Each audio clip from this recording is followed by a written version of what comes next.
5 years to the day since the January 6th Capitol insurrection.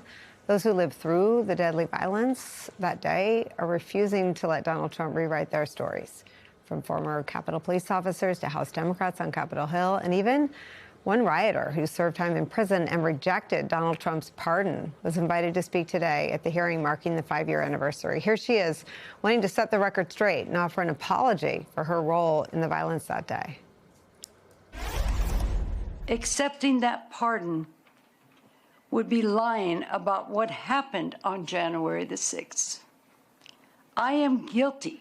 I was trampled on by the rioters. And if it weren't for the Capitol Police helping me that day, I might have died. I want the Capitol Police to know how truly grateful I am to them and how deeply sorry I am.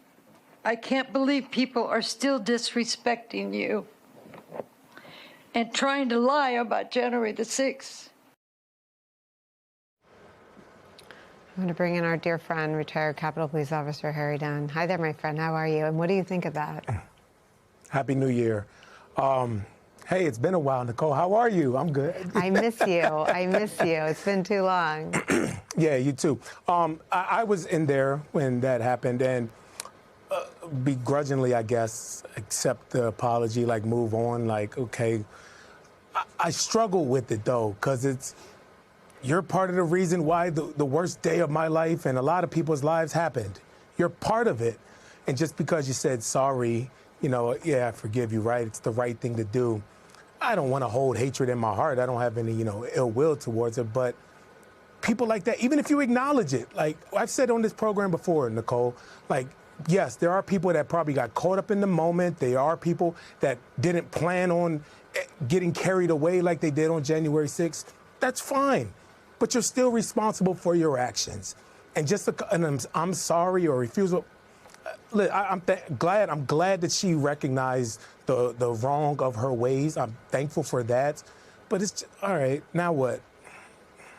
Well, I guess that was my question for you. Like now what, when you see the White House today still involved in the effort of rewriting the history of the day, it tells me two things. One, they know how bad it is if the truth is out there. And two, they are very afraid of the power of folks like yourself to tell the truth of that day. How does that land with you? It feels like I'm doing something right. Just as I was walking over here to the studio, I looked at my phone and there go more hate messages and death messages again. And it's like, all right, I'm doing something right, because they had cooled down for a minute. So I was like, all right, am I still keeping the pedal to the metal, speaking out, fighting for accountability, fighting for what's right, refusing to be quiet and let this administration, not only this administration, but all his minions in Congress, MAGA Mike Johnson, rewrite what happened on January 6th. I refuse to let that happen. And, people say like Jamie Raskin just talked about, with the new on the White House website, blaming the Capitol Police for it, and people are sending articles. Doesn't this make you mad, man? I've been mad since 1 p.m. January 6, 2021. So it's still a continuation. Like, I expected all of this to happen. Kind of like when the pardons happened. We knew that it was coming because he said that he was going to do it. So you fight to try to do whatever you can to stop it. Not just hope that it gets better over time and do nothing about it, but you always got to keep showing up, or else you just roll over and accept it? Absolutely not. They're liars. They are liars. They are complicit. Donald Trump is solely responsible for what happened that day. And we saw it in Jack Smith's testimony. And that's why it was, make no mistake, it was absolutely released on New Year's Eve because they thought that this would be the best time to release it so no eyes could get on it.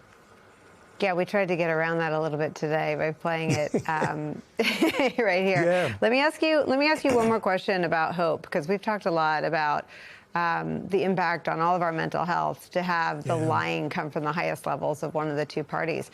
Do you have hope when you see that the number of Americans who say they identify with the No Kings movement exceeds the number of Americans who say they identify with MAGA?